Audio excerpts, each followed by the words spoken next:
Your strength as a rationalist. The following happened to me in an IRC chatroom, long enough ago that I was still hanging around in IRC chatrooms.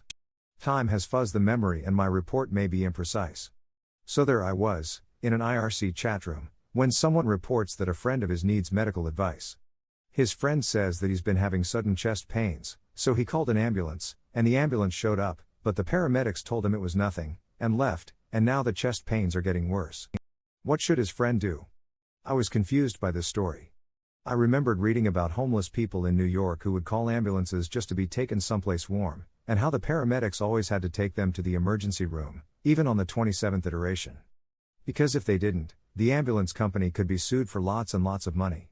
Likewise, emergency rooms are legally obligated to treat anyone, regardless of ability to pay. So I didn't quite understand how the described events could have happened. Anyone reporting sudden chest pain should have been hauled off by an ambulance instantly. And this is where I fell down as a rationalist.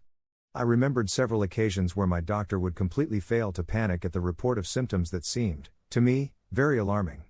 And the medical establishment was always right. Every single time. I had chest pains myself, at one point, and the doctor patiently explained to me that I was describing chest muscle pain, not a heart attack. So I said into the IRC channel, well, if the paramedics told your friend it was nothing, it must really be nothing, they'd have hauled him off if there was the tiniest chance of serious trouble. Thus I managed to explain the story within my existing model, though the fit still felt a little forced. Later on, the fellow comes back into the IRC chatroom and says his friend made the whole thing up. Evidently this was not one of his more reliable friends.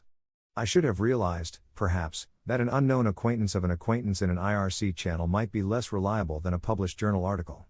Alas, belief is easier than disbelief. We believe instinctively, but disbelief requires a conscious effort. So instead, by dint of mighty straining, I forced my model of reality to explain an anomaly that never actually happened. And I knew how embarrassing this was. I knew that the usefulness of a model is not what it can explain, but what it can't. A hypothesis that forbids nothing, permits everything, and thereby fails to constrain anticipation. Your strength as a rationalist is your ability to be more confused by fiction than by reality. If you are equally good at explaining any outcome, you have zero knowledge. We are all weak, from time to time. The sad part is that I could have been stronger. I had all the information I needed to arrive at the correct answer, I even noticed the problem, and then I ignored it. My feeling of confusion was a clue, and I threw my clue away. I should have paid more attention to that sensation of still feels a little forced. It's one of the most important feelings a truth seeker can have, a part of your strength as a rationalist. It is a design flaw in human cognition that this sensation manifests as a quiet strain in the back of your mind, instead of a wailing alarm siren and a glowing neon sign reading. Either your model is false or this story is wrong.